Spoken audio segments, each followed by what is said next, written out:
Mia had just moved into an old apartment building on the edge of town. The rent was dirt cheap, and it had that old charm: creaky floors, stained glass windows, heavy oak doors. The landlord was an odd man, thin as a rail, with pale eyes that never seemed to blink. As he handed her the keys, he gave only one warning: don't go to the third floor. Mia laughed. There is no third floor, she pointed out. She'd seen the building from the outside, just 2 stories. The landlord just stared at her a little too long. Exactly, he said, and walked away.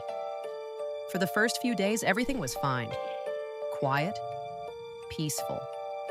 But on the 5th night, she woke to the sound of footsteps above her. Slow, heavy, almost dragging.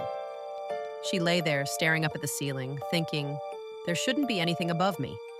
But the footsteps kept going, back and forth, back and forth. The next night, the noises got worse. Knocking. It started softly, like someone tapping on a window, then harder, like fists slamming against the walls, and always above her.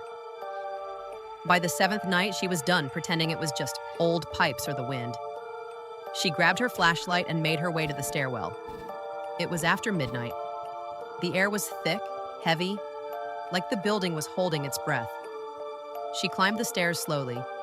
1st floor, 2nd floor. Then she saw it. A door she'd never noticed before. An old wooden door, cracked and warped, with deep scratches across the surface. Above it, a rusted metal plaque read, 3rd floor. She reached for the handle, but the door creaked open by itself. Inside was a narrow hallway, dark, endless. The air smelled like wet concrete and rust. As she stepped in, the door slammed shut behind her.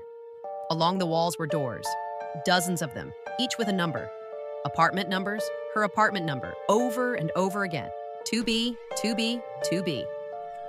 At the end of the hall, one door was slightly open. She couldn't stop herself from walking toward it, even though her body screamed to run. Inside was her apartment. Same couch, same photos on the wall, but it wasn't empty. She saw herself lying there on the couch, asleep, peaceful. And something else was there too. Something hunched over her sleeping body. Long, pale arms, fingers too thin.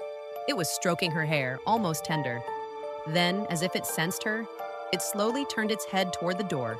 Its face was gray and hollow, with a wide, crooked grin, and it smiled at her. As Mia stumbled backward, the lights in the hallway snapped off one by one, and she heard it whisper, close to her ear, even though it was still across the room.